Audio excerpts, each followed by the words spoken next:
Сәлем баршаңызға, менің каналыма қош келдіңіздер. Ең алдымен каналыма тіркелмеген кісілер тіркеліп, қоңыраушаны басып, видеоны соңына дейін көрулеріңізді сұраймын.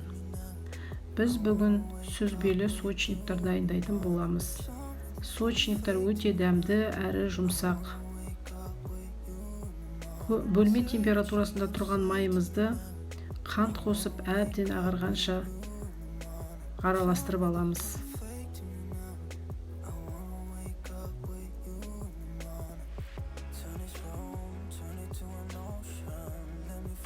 Одан соң жұмыртқа мен қаймағымызды қосып, тағы да жақсылап араластыратын боламыз.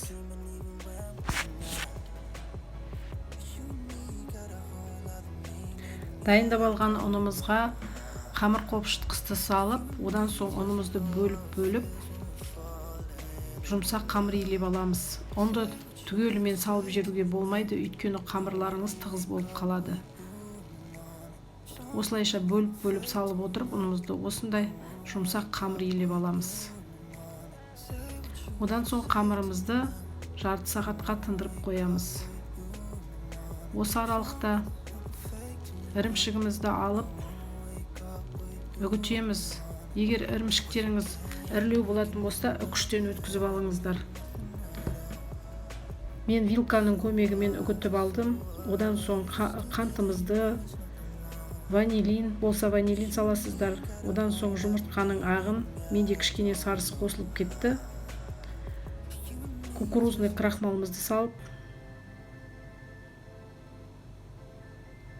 осындай салмасын дайындап аламыз.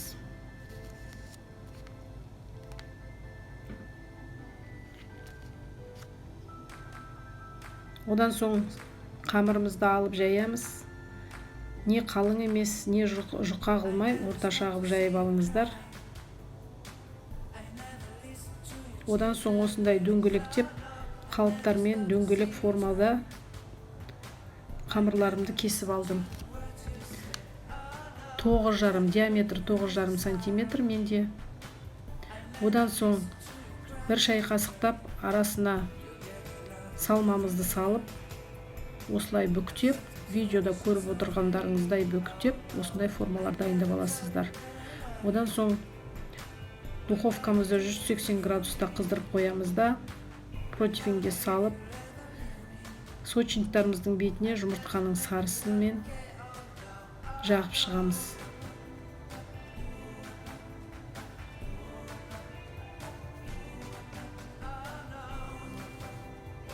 Қызып тұрған духовкада сочниктарымызды 20-25 минутта пісіріп аламыз. Міне осындай әп-әдемі, осындай қызғылт, жүп-жұмсақ сочниктар дайын болды. Өте дәмді. Осы рецепт бойынша дайындап көріңіздер. Егер менің рецептім сіздерге пайдалы болып ұнап жатса, лайк басып, пікір жазып қалдырып кетсеңіздер болады. Назарларыңызға рахмет.